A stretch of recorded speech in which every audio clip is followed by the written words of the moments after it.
Assalamualaikum warahmatullahi wabarakatuh. Selamat pagi kepada Bapak dosen dan teman-teman lainnya yang berbahagia. Pertama-tama marilah kita panjatkan puji syukur hadirat Allah Subhanahu wa taala karena telah memberikan rahmat sehingga kita dapat berkumpul di presentasi kali ini. Perkenalkan, nama saya Faisal Hairi Hidayat yang akan bertugas sebagai moderator dalam diskusi materi sejarah kepemimpinan Abu Bakar, kebesaran hati dan pengganti Rasulullah. Adapun anggota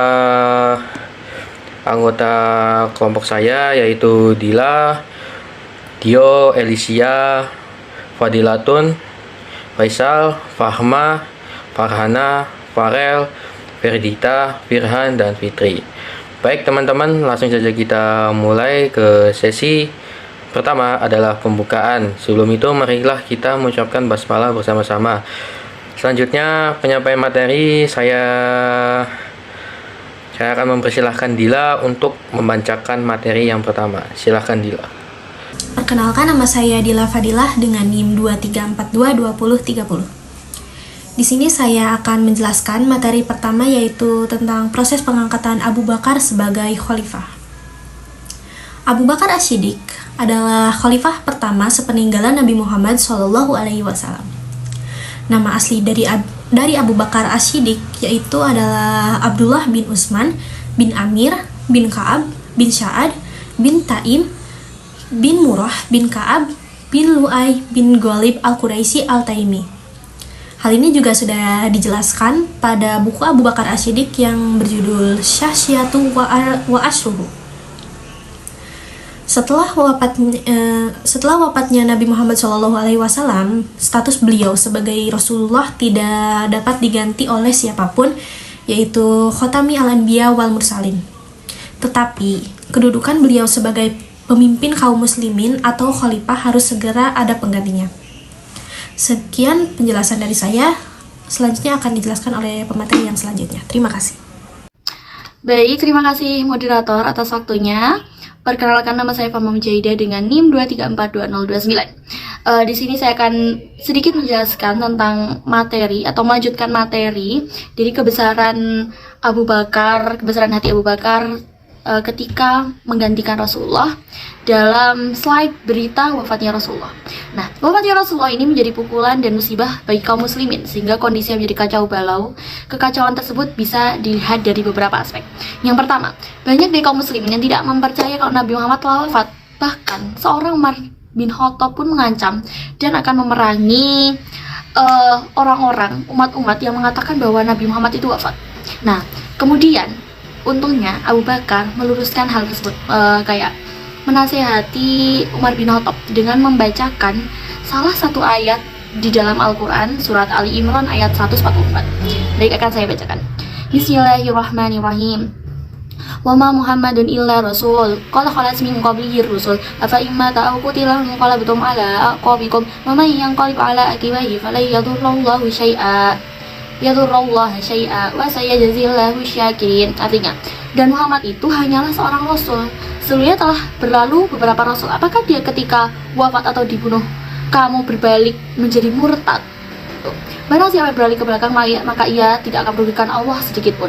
Allah akan memberi balasan kepada orang yang bersyukur. Jadi intinya di sini kayak Abu Bakar menasihati Umar bahwasanya ya Nabi telah wafat gitu. Ininya terimalah gitu. Ya begitu ya, menasihati Umar bin Khattab dengan Ali Imran tersebut. Ya. Nah, setelah mendengar ayat dari penjelasan Abu Bakar tadi, orang-orang meyakini bahwa Nabi Muhammad itu benar-benar wafat ya, sehingga mereka jadi sangat sedih ditinggal oleh orang yang paling dicintai, yaitu Nabi Muhammad atau Rasulullah sendiri. Nah, yang kedua, itu kan aspek pertama tadi ya, bahwasanya pada nggak percaya kalau Nabi wafat. Yang kedua adalah pada saat kematian Rasulullah, persoalan lainnya muncul. Ya, siapakah yang akan menggantikan Rasulullah sebagai pemimpin? Ya, itulah. Nah, karena Rasulullah itu tidak pernah memberikan wasiat kepada umat-umatnya. Jadi, pernah suatu ketika Al-Abbas bin Abdul Muthalib ingin bertanya kepada beliau, siapakah yang menggantikannya? Namun dicegah oleh Ali bin Abi Thalib sehingga Al-Abbas tidak menjadi menghadap Rasulullah. Nah, jadi di sini muncul pertanyaan, siapakah yang akan menggantikan Rasulullah? Gitu kan. Nah, akhirnya terjadilah perseteruan yang alot antara kaum Muhajirin, kaum Ansor, dan beberapa pengikut Ali yang setuju bahwa Ali bin Abi Thalib itu pantas gitu ya. Nah, selengkapnya akan disampaikan pada pemateri selanjutnya. Terima kasih teman-teman. Nama saya Dio Prayana Putra dari Hubungan Internasional dengan NIM 233233057. Calon kandidat pengganti Rasulullah. Kaum Muhajirin mengusulkan untuk mencalonkan Abu Bakar dikarenakan beliau adalah sahabat yang paling dekat dengan Nabi serta sahabat yang paling dipercaya Nabi. Kaum Ansar mengusulkan Sa'ad bin Ubadah. Kelompok Ali mengusulkan Ali bin Abu Thalib karena Ali lah yang lebih berhak menduduki jabatan khalifah. Alasan mereka bahwa Ali adalah keponakan sekaligus mantu Rasulullah. Nama saya Fitri Rodatul Jannah dengan NIM 234222025. Di sini saya akan meneruskan lanjutan tentang perseteruan kaum Ansor dan Muhajirin. Nah, di kelompok Ansor telah menemukan di balai ruang Bani Sa'idah, mereka hendak mengangkat Sa'ad bin Ubadah sebagai khalifah. Pertemuan tersebut akhirnya diketahui oleh kelompok Muhajirin, maka pergilah Abu Bakar, Umar, dan Abu Ubaidah bin Jarrah ke balai pertemuan Bani Sa'idah. Terjadilah perdebatan yang alot dalam pertemuan tersebut.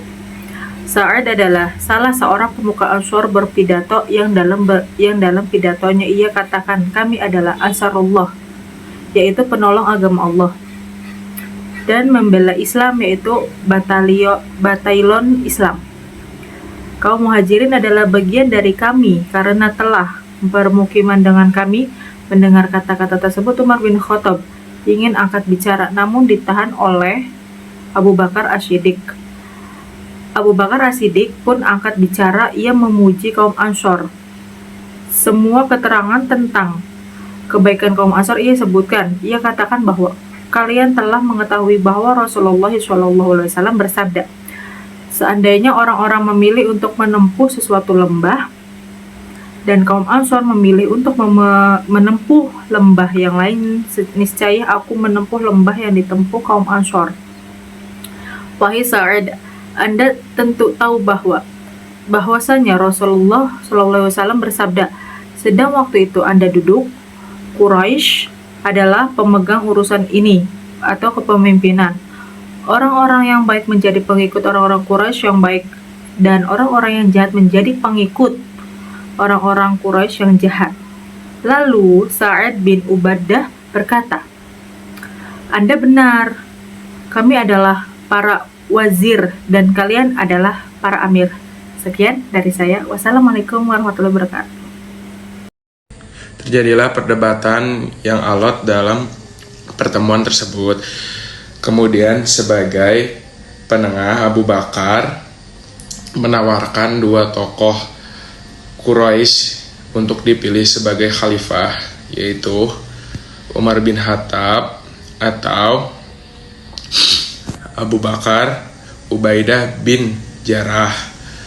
Calon dari Quraisy ini diajukan demi menjaga ketuhanan ummah dan menghindari permusuhan lama antara dua suku besar di Madinah, yaitu suku Khazraj dan Aus.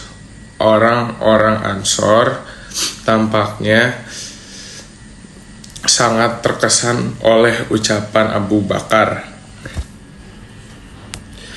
sehingga mereka merelakan bahwa calon khalifah pengganti Rasulullah berasal dari kaum Muhajirin atau Quraisy.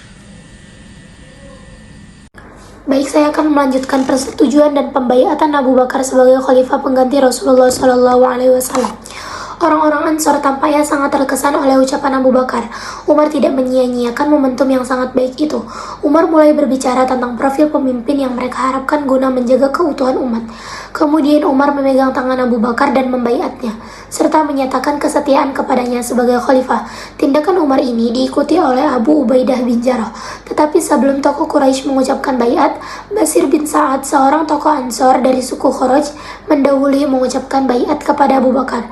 Kemudian baiat tersebut diikuti oleh kelompok Muhajirin maupun kelompok Ansor yang hadir di sana, termasuk Asid bin Khudair, seorang tokoh Ansor dari suku Aus. Baik, di sini saya akan membacakan faktor yang mendasari terpilihnya Abu Bakar. Yang pertama, dekat dengan Rasulullah, baik dari ilmunya maupun persahabatannya. Yang kedua, sahabat yang sangat dipercaya oleh Rasulullah. Yang ketiga, dipercaya oleh rakyat sehingga beliau mendapat gelar As-Siddiq atau orang yang sangat dipercaya. Yang keempat, satu-satunya sahabat yang menemani Rasulullah hijrah dan bersembunyi di Gua Sur. Yang kelima, Abu Bakar merupakan sahabat yang diperintah oleh Rasulullah untuk menjadi imam salat jamaah. Yang keenam, Abu Bakar ialah seseorang yang pertama memeluk agama Islam.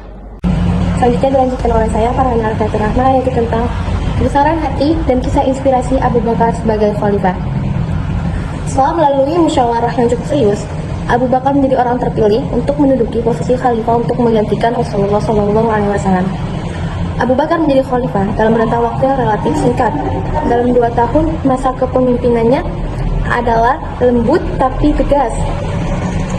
Sejak sebelum Islam, Abu Bakar radhiyallahu anhu terkenal sebagai orang yang baik, lembut hatinya, gemar menolong, dan suka memberi maaf. Dan setelah Islam dan berkuasa sebagai khalifah, pengganti Rasulullah dalam kepemimpinan negara dan umat. Tentunya tidak diragukan lagi bahwa Abu Bakar radhiyallahu anhu adalah orang yang betul-betul memahami sabda Rasulullah SAW. Sabda tersebut yaitu, ya Allah, siapa saja yang diberi tanggung jawab memimpin urusan pemerintahan umatku dan menimbulkan kesulitan bagi mereka, maka persulitlah dia. Dan siapa saja yang memerintah umatku dengan sikap lembut atau bersahabat kepada mereka, maka lembutkanlah kepadanya. Abu Bakar, Khalifah Rashidah. Abu Bakar dipilih sebagai khalifah pertama umat Islam dalam periode yang dikenal sebagai Khalifah Rashidah atau kepemimpinan yang benar. Selama masa kepemimpinannya, Abu Bakar berhasil menyatukan umat Islam di bawah otoritas tunggal dan memimpin ekspansi ke wilayah baru. Adapun kebesaran Abu Bakar As-Siddiq yang patut diteladani, yang pertama, kebesaran akhlak Abu Bakar dikenal karena kebaikan hatinya, ketulusan dan kejujuran yang luar biasa. Dia dijuluki As-Siddiq yang berarti orang yang benar karena kejujurannya yang tak tergoyahkan. Yang kedua, kebesaran dalam pengorbanan. Salah satu momen paling terkenal yang menunjukkan kebesaran Abu Bakar adalah ketika menyumbang sebagian besar harta bendanya untuk kepentingan umat Islam dalam perang-perang dan dakwah Islam. Yang ketiga, kebesaran dalam penyebaran Islam. Di bawah kepemimpinannya, Islam berkembang pesat ke berbagai wilayah, termasuk penaklukan wilayah Arab serta ekspansi ke daerah-daerah seperti Suriah, Mesir, dan Persia. Jadi, kesimpulan yang dapat diambil dari kelompok 2 adalah kisah perjuangan dan kebesaran hati Abu Bakar sebagai khalifah pertama pengganti Rasulullah. Dengan ketabahannya, kebesaran hatinya mampu memimpin umat Islam dengan sangat baik. Meskipun rintangan dan persoalan yang dihadapi, Abu Bakar As-Siddiq adalah salah satu tokoh terpenting dalam sejarah Islam yang memberikan kontribusi besar dalam pembentukan dan penyebaran ajaran Islam serta pengembangan awal komunitas Muslim. Baik, sekian dari kelompok 2. Terima kasih. Sekiranya adakah pertanyaan, mungkin bisa ditanyakan di kolom komentar.